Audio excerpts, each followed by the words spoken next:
बिस्मिल्लाहिर्रहमानिर्रहीम। अस्सलाम वालेकुम students, I hope you are well. So बेटे, आप लोग को पता है कि आप लोग का जो है एमडी कैट सेशन स्टार्ट हो गया है। ठीक है, एमडी कैट सेशन जिसका आपको बेतहाशा इंतज़ार था।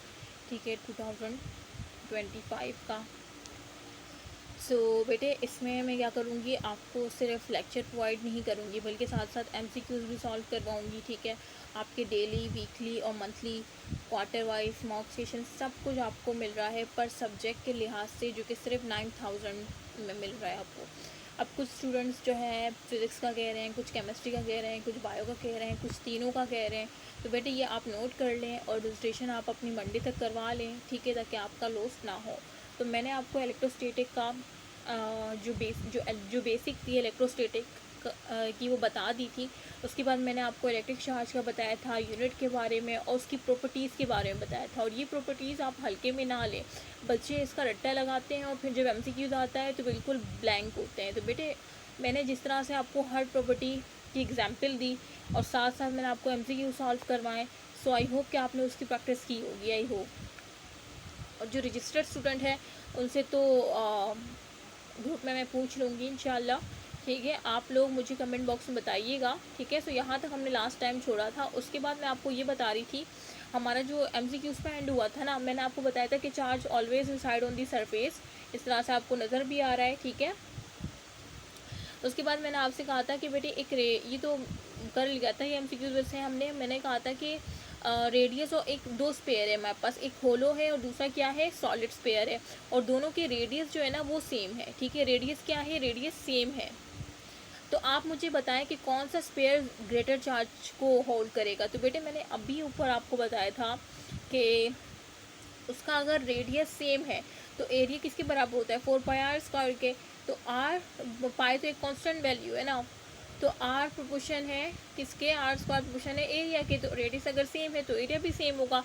तो दोनों स्पेयर जो है ना चार्ज को होल्ड भी सेम करेंगे, तो बोथ हैव सेम। ठीक है, होल्ड चार्जेस। ठीक है, सो इससे कोई फ़र्क नहीं पड़ता कि एक होलो है एक सॉलिड स्पेयर है, बस रेडियस अगर सेम है तो एरिया भी सेम होगा और सेम चार्ज को क्या करेंगे, होल्ड करेंगे। जाहिर सी बात है, एरिया अगर सेम है तो चार्जेस तो, जैसे मैंने बताया कि चार्जेस हमेशा सरफेस पे रिसाइड करते हैं। ठीक है, सो आई होप कि आपको समझ आ गया होगा। उसके बाद हम पढ़ते हैं कि भाई बॉडी जो है ना, बच्चे ये सवाल करते हैं ma'am how bodies get charges, की जो बॉडीज़ होती है ये कैसे चार्ज होती है। तो इसके दो तरीके हैं। ठीक है, दो कौन से हैं, एक है कंडक्शन, दूसरा क्या है, इंडक्शन। अब जो कंडक्शन वाला प्रोसेस होता है जिसमें बॉडी चार्ज होते हैं वो परमानेंटली चार्ज होते हैं, जबकि जो इंडक्शन के थ्रू चार्ज होते हैं वो टेम्पररी चार्ज होते हैं। ठीक है, अब इंडक्शन वाला आप लोगों ने 9 में भी पढ़ा होगा, क्योंकि मुझे याद है 9 में जब मैंने अपने स्टूडेंट्स को पढ़ाया था, अपने क्लास वालों को पढ़ाया था, तो उसमें मैंने वो स्केल वाली एग्जाम्पल भी करके दिखाई थी। ठीक है, तो वो क्या होता है, टेम्प्ररी होता है। टेम्प्ररी हम उस स्केल को उस पेपर पे रगड़ते हैं और उस पर वो पेपर उस स्केल्स के साथ चिपकता है, तो हमेशा के लिए तो नहीं होता ना, दोबारा से वो पेपर गिर जाता है जैसे ही चार्ज का वो इफेक्ट ख़त्म होता है। ठीक है, तो ये टेम्प्ररी होता है जो कि इंडक्शन के थ्रू होता है, इलेक्ट्रोस्टैटिक इंडक्शन के थ्रू। जिस तरह की एक रोड है, ठीक है, इसमें पॉजिटिव और नेगेटिव चार्ज है और ये न्यूट्रल है, लेकिन अगर हम जैसे ही एक पॉजिटिव चार्ज को इसके करीब लेके जाएंगे, ठीक है, तो क्या होगा, इस पॉजिटिव चार्ज के करीब आने से ये जो रोड है ये अपनी जो इसमें इसके अंदर जो चार्जेस है उसकी रीअरेंजमेंट कर लेगा इस पॉजिटिव चार्ज के लिहाज से। ये पॉजिटिव चार्ज हम इसके करीब लेके जा रहे हैं तो ये रोड क्या करेगा, यहाँ पे नेगेटिव चार्ज को वो कर देगा और इस साइड पॉजिटिव चार्ज को कर देगा। ठीक है, तो इस तरह से नेगेटिव पॉजिटिव क्या करेंगे, अट्रैक्ट करेंगे। तो आप देख रहे हैं कि रीअरेंजमेंट ऑफ चार्जेस हो रही है। ठीक है, तो इस तरह से ये टेम्प्रेरी होता है। जैसे ही आप इस चार्ज को आप दूर लेके जाएंगे तो ये दोबारा से न्यूट्रल शक्ल में आ जाएगा जिस तरह से पहले चार्ज की अरेंजमेंट थी। ठीक है, इस तरह से अगर आप नेगेटिव चार्ज को लेके जाएंगे तो फिर क्या हो जाएंगे, इस तरफ पॉजिटिव चार्ज इकट्ठा हो जाएंगे, उस तरफ नेगेटिव हो जाएंगे। ठीक है, ये सारी चीज़ मैंने आपको 9 में पढ़ा चुकी हूँ। ठीक है, अच्छा, उसके बाद आ जाते हैं कंडक्शन पे। कंडक्शन एक परमानेंट प्रोसेस होता है। इसमें जो है ना बेसिकली ये परमानेंट इस वजह से होता है क्योंकि इसमें ट्रांसफ़र ऑफ इलेक्ट्रॉन होते हैं। ठीक है, ट्रांसफ़र ऑफ इलेक्ट्रॉन होते हैं जो कि परमानेंटली हम देखते हैं। ठीक है, देखो यहाँ पे जो मैं आपको बता रही थी ना, वो यहाँ पे इलेक्ट्रोस्टैटिक इंडक्शन का जो इंडक्शन का दूसरा प्रोसेस है जिसमें मैंने बताया था कि चार्ज को आप करीब लेकर आते हो, रीअरेंजमेंट जो चार्ज हो जाती है, जो न्यूट्रल बॉडी, ये न्यूट्रल है ना बिल्कुल, लेकिन जैसे ही आप चार्ज को इसके करीब लेके जाओगे तो ये अपनी रीअरेंजमेंट करेगी, या आप चार्ज को इससे दूर लेके जाओगे। ठीक है, रीअरेंजमेंट ऑफ चार्जेस और neutral body due to our charge body. ठीक है, तो देखो इस तरह से ये नेगेटिव यहाँ पे आ गए और पॉजिटिव उस तरफ हो गए। ठीक है, तो इस तरह से ये रीअरेंजमेंट, और ये बहुत टेम्पररी होता है। अगर जैसे ही चार्ज को आप दूर लेके जाओगे दोबारा से ये न्यूट्रल हो जाएगा, ठीक है। तो जिस तरह से मैंने आपको ऊपर करके दिखाया था वैसे ही यहाँ पे मैंने करके दिखाया है। अच्छा, उसके बाद जो कंडक्शन के थ्रू होता है वो ट्रांसफर ऑफ इलेक्ट्रॉन होते हैं। किस तरह से, अब क्या होता है, या तो गेन ऑफ इलेक्ट्रॉन होगा या लॉस ऑफ इलेक्ट्रॉन होगा। गेन ऑफ इलेक्ट्रॉन होगा तो नंबर ऑफ इलेक्ट्रॉन बढ़ेंगे या कम होंगे, जाहिर से बातें बढ़ेंगे। और लॉस ऑफ इलेक्ट्रॉन में नंबर ऑफ इलेक्ट्रॉन डिक्रीज होंगे, ठीक है। अच्छा, अब नंबर ऑफ इलेक्ट्रॉन जो इंक्रीज हो रहे हैं गेन ऑफ इलेक्ट्रॉन में, तो उसमें चार्ज में हम नेगेटिव साइन क्यों शो करते हैं, क्योंकि यहाँ पे क्या हो रहा है, नंबर ऑफ इलेक्ट्रॉन गेन हो रहे हैं, नंबर ऑफ इलेक्ट्रॉन इंक्रीज हो रहे हो, तो आप नेगेटिव लगा देंगे, नेगेटिव से हम शो करवाते हैं, ठीक है। तो इसमें और इस तरह से यहाँ पे नंबर ऑफ इलेक्ट्रॉन लॉस हो रहे हैं तो हम पॉजिटिव लगाते हैं कि भाई इसका लॉस हो गया है, इलेक्ट्रॉन लॉस हो गए हैं, इस वजह से पॉजिटिव इसको डिनोट करता है। अब मैं आपसे ये पूछ रही हूँ कि बेटे इस पर कोई मास पे इफेक्ट पड़ता है, मास पे कोई इफेक्ट पड़ता है? तो इस पर मास पे इतना ज़्यादा कोई इफेक्ट नहीं पड़ता, स्लाइटली इंक्रीज होता है इसके साथ मास, ठीक है। क्योंकि मैंने आपको बताया था कि चार्ज हमेशा एसोसिएट होता है मैटर के साथ, ठीक है। तो इसमें स्लाइटली इंक्रीज होता है मास, बहुत स्लाइटली, और इसमें स्लाइटली डिक्रीज होता है मास, बहुत ज़्यादा कोई इफेक्ट नहीं होता, ठीक है। सो मैंने अभी आपको 2 प्रोसेस बताएंगे किस तरह से हाउ बॉडीज़ गेट चार्ज। अच्छा, अब मैं आपको क्या करूँगी, जैसे ही चैप्टर ख़त्म होगा ना, आप लोगों का वाइवा भी लूँगी मैं। अब आप लोगों का एमडीकेट में कोई वाइवा नहीं होता, लेकिन मैं क्यों लूँगी, आप लोगों के कॉन्सेप्ट को चेक करने के लिए, ठीक है। जब आप लोग वाइवा में बोलोगे ना, तो फिर आप लोग प्रैक्टिस भी यूँ फटाफट करोगे, ठीक है। तो आपका इस तरह से सेशन भी रखूँगी इंशाल्लाह मैं, ठीक है। इस वजह से मैं कह रही हूँ कि बेटे जल्दी से आप लोग रजिस्ट्रेशन करवा लें, क्योंकि फिर ऐसे नहीं कि बाद में आने वाले बच्चे कहें कि मैम हमारा तो नहीं हुआ वाइवा। तो बेटे हाँ, मेरी भी कुछ मसरूफियात है, तो जल्दी से आप रजिस्ट्रेशन करवा लें ताकि उसी के अकॉर्डिंग सारे बच्चों का एक साथ हो सके, ठीक है। हाउ बॉडी गेट चार्जेस 2 तरीके हैं, फर्स्ट क्या है कंडक्शन, दूसरा क्या है इंडक्शन। कंडक्शन में परमानेंटली बॉडी चार्ज होती है, और किस तरह से ट्रांसफर ऑफ इलेक्ट्रॉन होता है। अगर गेन ऑफ इलेक्ट्रॉन होगा तो नंबर ऑफ इलेक्ट्रॉन बढ़ेंगे, ठीक है, और स्लाइटली इंक्रीज इन मास हो आप देखेंगे। अगर लॉस ऑफ इलेक्ट्रॉन होगा तो पॉजिटिव डिनोट करता है लॉस ऑफ इलेक्ट्रॉन को, स्लाइटली डिक्रीज इन मास होगा, क्योंकि चार्ज जो नंबर ऑफ इलेक्ट्रॉन है वो डिक्रीज हो जाएंगे क्योंकि लॉस हो रहा है। जबकि इंडक्शन में टेम्पररी होती है इलेक्ट्रोस्टैटिक इंडक्शन, जिस तरह से हम चार्ज को करीब लाएंगे तो रॉड उसके अकॉर्डिंग अपने आप को न्यूट्रल से रीअरेंजमेंट कर देगी, यहाँ पे नेगेटिव ले आएगी, लेकिन जैसे ही चार्ज को आप दूर लेके जाएंगे दोबारा से न्यूट्रल की तरफ आ जाएगी, ठीक है। तो ये चीज़ें मैंने बताई। उसके अलावा अगर मैं आपको बताऊँ कि आप कुछ बच्चे कहते हैं कि मैम हमें कैसे पता चलेगा कि जिस तरह से आपने कहा कि चार्ज हमेशा मैटर के साथ एसोसिएटेड होता है, ठीक है, तो हमें कैसे पता चलेगा कि डिटेक्शन ऑफ चार्ज हम कैसे कर सकते हैं। तो बेटे डिटेक्शन ऑफ चार्ज आपको पता होगा इलेक्ट्रोस्कोप के थ्रू कर सकते हैं। एक इंस्ट्रूमेंट है इलेक्ट्रोस्कोप जिसके थ्रू हम डिटेक्शन कर सकते हैं चार्ज की। अब इस इलेक्ट्रोस्कोप के थ्रू हम नेचर पता कर सकते हैं चार्ज की कि आया वो पॉजिटिव है या नेगेटिव है, ठीक है। और दूसरा जो है हम ये भी पता लगा सकते हैं कि वो जो पॉजिटिव और नेगेटिव आया है, जो बॉडी पे चार्ज आया है, वो कंडक्शन के थ्रू आया है या सॉरी वो तो अलग तरीके, वो तो आप मतलब एक दफ़ा चार्ज, जाहिर सी बात है कंडक्शन में तो परमानेंट चार्ज रहेगा ना, इंडक्शन में तो फिर वो टेम्पररी होगा, तो उसको डिटेक्ट करने की ज़रूरत नहीं पड़ेगी। अच्छा, तो इलेक्ट्रोस्कोप आपको नेचर बताता है, और दूसरा आपको नेचर बताता है कंडक्टर और इंसुलेटर की, क्या आया वो कंडक्टर है या इंसुलेटर है। कंडक्टर जो अपने आप में से करंट को पास होने देता है, इंसुलेटर जो नहीं होने देता, ठीक है। तो ये भी आपको इलेक्ट्रोस्कोप ही बताता है। दूसरा आपको मैग्नीट्यूड, अच्छा मैग्नीट्यूड में वो सिर्फ आपको इंक्रीज बताता है और डिक्रीज बताता है, क्या आया मैग्नीट्यूड बढ़ रहा है या कम हो रहा है चार्जेस का ना, वो आपको एग्जैक्ट मैग्नीट्यूड नहीं बताता इलेक्ट्रोस्कोप। तो फिर आपसे मैं वाइवा में दूसरा क्वेश्चन करूंगी कि बेटे अगर ये आपको एग्जैक्ट मैग्नीट्यूड नहीं बताता, कौन सा ऐसा इंस्ट्रूमेंट है जो बता सकता है। तो आप बोलेंगे जो मेजरमेंट ऑफ चार्ज के लिए, मतलब अगर आपको एग्जैक्ट मैग्नीट्यूड चाहिए उस चार्ज की, तो आप इलेक्ट्रोमीटर को यूज़ करें, ठीक है। क्योंकि इलेक्ट्रोस्कोप आपको सिर्फ मैग्नीट्यूड की जो है ना वो बताता है कंसंट्रेशन की हाई हो रही है या डिक्रीज़ हो रही है, इंक्रीज़ हो रही है या डिक्रीज़ हो रही है, ये एग्जैक्ट मैग्नीट्यूड नहीं बताता इलेक्ट्रोस्कोप, ये इसका एक ड्रॉबैक है। तो हम इलेक्ट्रोमीटर को यूज़ करते हैं एग्जैक्ट मेजरमेंट ऑफ चार्ज के लिए। सो ये अपने एमसीक्यूज़ पॉइंट ऑफ व्यू से याद रखना है। अच्छा, उसके बाद हम देखते हैं प्रिंसिपल ऑफ इलेक्ट्रोस्टैटिक आपको पता चल गया, इस सारी डिटेल बेसिक हमने डिस्कस कर ली है। अब इसके प्रिंसिपल क्या है, तो बेटे इसमें प्रिंसिपल हमें पता है कि लाइक चार्जेस एक दूसरे को क्या करते हैं, रिपल्जन करते हैं। पॉजिटिव पॉजिटिव को रिपेल करेगा, नेगेटिव नेगेटिव को रिपेल करेगा, जिस तरह से आपको दिख रहा है। अनलाइक चार्जेस क्या करेंगे, अट्रैक्शन शो करेंगे। पॉजिटिव और नेगेटिव एक दूसरे को क्या करते हैं, अट्रैक्ट करते हैं, ठीक है। ये आपको पता है प्रिंसिपल इलेक्ट्रोस्टैटिक का। अब मैं आपको वही चीज़ें बता रही हूँ जो स्टार्ट में मैंने आपको कुछ फार्मूलाज बताए थे प्रॉपर्टीज़ के साथ, ठीक है। तो वो प्रॉपर्टीज इस वजह से मैं कह रही हूँ कि मैंने साथ साथ आपको ट्रिक के थ्रू हर कॉन्सेप्ट क्लियर करवाया है। मैंने आपसे कहा था कि आपने 1 डिवाइड बाई 1.6 एक्सपोनेंशियल माइनस 19 को याद रखना है कि किसके बराबर होता है 6.25 एक्सपोनेंशियल 18। रटने की ज़रूरत नहीं है, एक दफ़ा सॉल्व करें तो आपको हमेशा के लिए याद हो जाएगा, ठीक है। 6.25 एक्सपोनेंशियल 18 के। अच्छा, मैं आपसे एक अगर सवाल करूँ, मैं आपसे एक सवाल करती हूँ, ठीक है। वही सवाल जो स्टार्ट में मैंने आपको सॉल्व करवाया था। Calculate the number of electron in 25 microcoulomb. अगर ये एमसीक्यूज आ जाए कि कैलकुलेट करें नंबर ऑफ इलेक्ट्रॉन कितने कूलम में, 25 माइक्रोकूलम में, तो आपने फ़ौरन दिमाग में कौन सा फार्मूला आ जाना है जो मैंने आपसे प्रॉपर्टीज़ में डिस्कस किया था कि चार्ज हमेशा इंटीग्रल मल्टीपल होता है किसके, इलेक्ट्रॉन के। तो देखें Q equal to n e. अब आपको Q दिया हुआ है, कितना दिया हुआ है 25 माइक्रोकूलम। और आपसे पूछ क्या रही हूँ मैं, मैं आपसे एन पूछ रही हूँ, नंबर ऑफ इलेक्ट्रॉन पूछ रही हूँ। और इलेक्ट्रॉन की वैल्यू तो आपको पता है, ठीक है। तो आपने अरेंज कर लिया formula n is equal to q upon e. Q कितना है 25, एक्सट्रॉन माइनस 6 क्यू आया क्योंकि माइक्रो किसके बराबर है, एक्सट्रॉन माइनस 6 के, ठीक है, कूलम। और नीचे इलेक्ट्रॉन की वैल्यू आपको पता है कि 1.6 माइनस 19 है। आपने 1.6 को 16 कर दिया और राउंड ऑफ कर दिया, -90 से -20 हो गया। -20 ऊपर आएगा तो +20 हो जाएगा। उस तरह से आपके पास एक्सपोनेंट 14 आ जाएगा और 25 को डिवाइड करेंगे 16 से तो 1.5।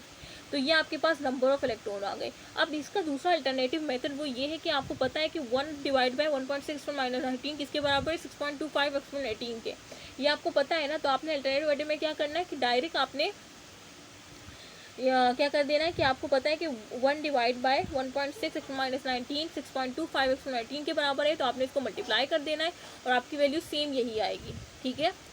सो ये एक अल्टरनेटिव मेथड है, आपकी मर्जी, आपको जो भी तरीका आसान लगे। उसके बाद आ जाती हूँ अपने कूलम फ्लो पे। Coulomb flow for electrostatic.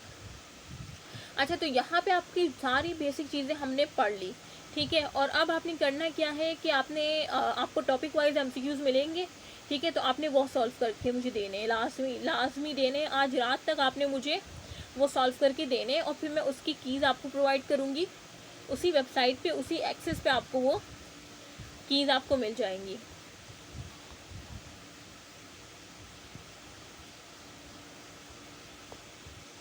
अच्छा, कूलम फ्लो को हम इसी वीडियो में डिस्कस कर लेते हैं, ठीक है।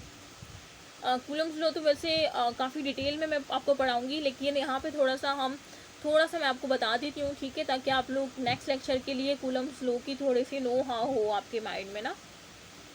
लेक्चर ज़्यादा बड़ा तो नहीं हो गया है ना। अच्छा, कूलम फ्लो फॉर इलेक्ट्रोस्टैटिक।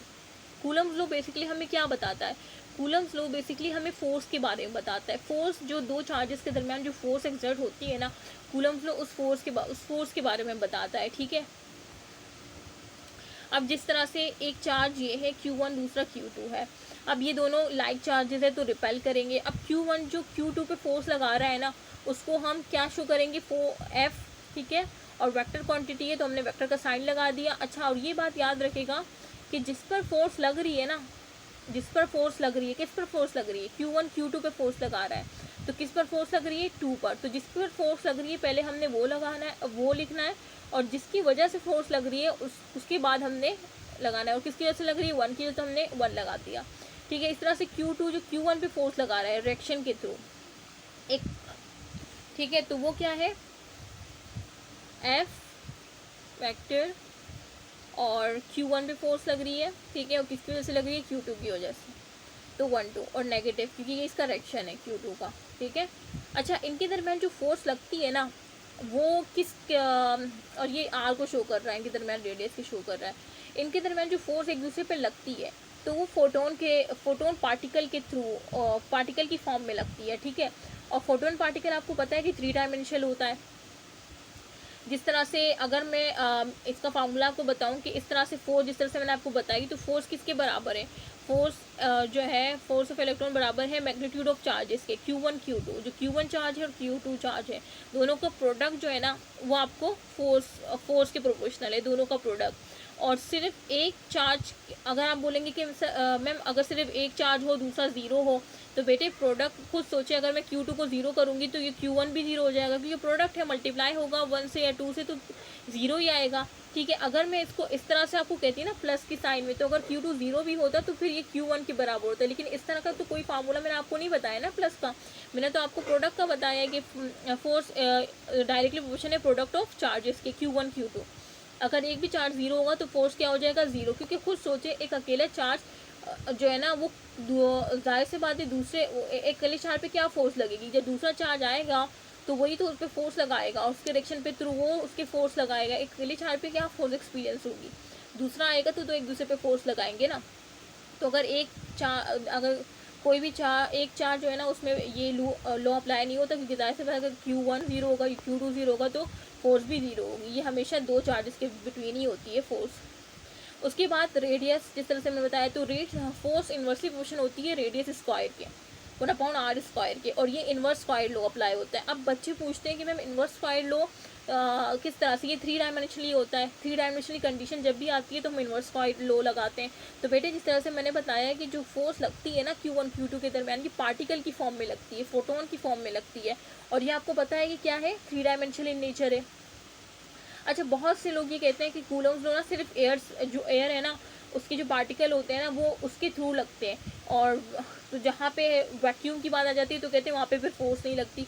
तो बेटा ऐसे नहीं है, फोटोन की फॉर्म में लगती है। ठीक है, फोटोन की फॉर्म में लगती है, जो कि पार्टिकल्स होते हैं। ठीक है, ये वैक्यूम एयर्स हर जगह ये पार्टिकल्स हो सकते हैं, कोई भी पार्टिकल्स हो सकता है वाटर पार्टिकल्स की फॉर्म में, जो कि फोटोन की फॉर्म में हो सकता है। बस आपने ये याद रखना है कि फोटोन की फॉर्म में होता है, और ये जो है 3 डायमेंशनल होता है, जैसे इन्वर्स स्क्वायर लो ओबे होता है। ठीक है, जो कि क्या है, force inversely proportional upon r²। ठीक है, तो जब दोनों को आप एक जगह लाएंगे ना, इन 1 और 2 फार्मूला जो मैंने अलग अलग, इसको आप एक साथ करेंगे। ठीक है, एडिंग क्वेश्चन 1 एंड 2 को, तो क्या बनेगा, Q1 Q2 अपॉन r², ये फार्मूला बन गया। अब प्रोपोर्शनली का साइन हटाने के लिए हमने K लगाना है। अब ये K क्या है, ये K जो है कूलम कांस्टेंट है, जिसकी वैल्यू आपने याद रखनी है, क्योंकि MCQ सॉल्व करते हुए आपको नीड पड़ेगी। 9x/9 वैल्यू है इसकी। ठीक है, और ये जो इसका यूनिट है ये इसी से बना है। देखिए K की वैल्यू क्या है, 9x/9। अब ये r² इधर जाएगा और ये प्रोडक्ट नीचे आएगा, तो newton metre square upon coulomb square. ठीक है, तो ये आपने इसका यूनिट भी याद रखना है, क्योंकि MCQ में आ जाता है। अच्छा, K जो है ना वो खुद किसके बराबर होता है, जो कूलम कांस्टेंट है वो किसके बराबर होता है, 1/4πε0। ε0 क्या है, परमिटिविटी ऑफ फ्री स्पेस है।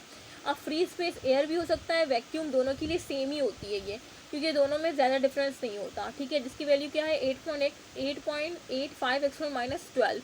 और इसका जो यूनिट है ना, आप इसी कूलम का जो यूनिट है उसको इन्वर्स कर देंगे तो आ जाएगा, क्योंकि दोनों का इन्वर्स रिलेशन है, coulomb square upon newton metre square. ठीक है, तो इसके यूनिट भी MCQ में पूछे जाते हैं। अच्छा, उसके बाद अगर मैं आपको लिमिटेशन बताऊं कूलम्स लो की क्या लिमिटेशन है, तो बेटे कूलम्स लो हमेशा पॉइंट चार्जेस पे अप्लाई होता है। ठीक है, मतलब पॉइंट चार्जेस इसके दरमियान डिस्टेंस बहुत ज़्यादा हो। ठीक है, मतलब 3 डायमेंशनल आप बात कर रहे हो ना, बस ये याद रखिए कि पॉइंट चार्जेस, स्टेटिक चार्जेस जाहिर सी बात है कि वो स्टेटिक फॉर्म में होने चाहिए। एक ये है लिमिटेशन इसकी। और तीसरा क्या है, फाइनाइट चार्जेस, जो फाइनाइट में भी कौन से, डिस्क्रीट चार्ज डिस्ट्रीब्यूशन। ठीक है, तो ये आपने 3 पॉइंट या इसके अंदर ये जो फाइनाइट चार्ज है, डिस्क्रीट चार्ज डिस्ट्रीब्यूशन है, ये हम नेक्स्ट लेक्चर में इस पर काफ़ी डिटेल में बात करेंगे। लेकिन यहाँ पे आपने इस लिमिटेशंस को याद रखनी है। 3 लिमिटेशन मैंने बताई है, पॉइंट चार्जेस, स्टेटिक चार्जेस तो आपको बिल्कुल आपकी फिंगर टिप्स पे होना चाहिए, और पॉइंट चार्जेस भी, और फाइनाइट चार्जेस के लिए होता है। ठीक है, उसमें भी डिस्क्रीट चार्ज डिस्ट्रीब्यूशन। ये सारे MCQs पॉइंट है जो कि बहुत इंपॉर्टेंट है। अच्छा, 3 डायमेंशन जैसे इन्वर्स स्क्वायर लो इस पर अप्लाई होता है। सेम यहाँ पे जो ग्रेविटेशन वाले होते हैं वो उसमें भी देखें, इसमें भी इन्वर्स स्क्वायर लो अप्लाई होता है, Gm1m2/r²।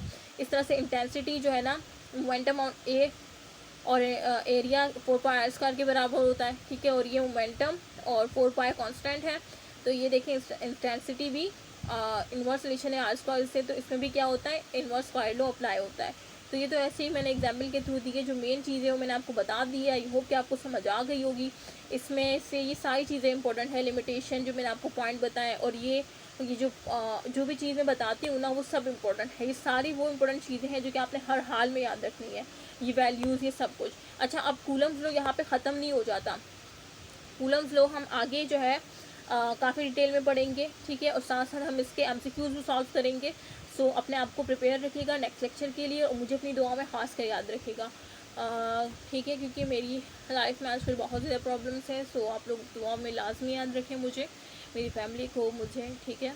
और अच्छा, दूसरी बात ये कि अगर आपने एमडी कैट सेशन को ज्वाइन करना है ना 2025 के, तो आपने मंडे तक रजिस्ट्रेशन करवा लेनी है। पर सब्जेक्ट मैंने 9000 बताए हैं, जिसमें आपको टेस्ट सेशन से लेकर A to Z lecture session के साथ टेस्ट सेशन हर पूरा मंथली, क्वार्टर, वीकली, डेली सब कुछ मिल रहा है जस्ट 9000 में, ठीक है। पर सब्जेक्ट के लिहाज से बता रही हूँ मैं। और जिन स्टूडेंट्स का कोई इशू है तो बेटे वो भी हिचकिचाए नहीं, वो बात कर सकते हैं। बाकी मुझे अपनी दुआ में याद रखेगा। यहाँ पे मैं आपसे इजाज़त लेती हूँ कि अल्लाह हाफ़िज़, नेक्स्ट लेक्चर में मुलाकात होती है।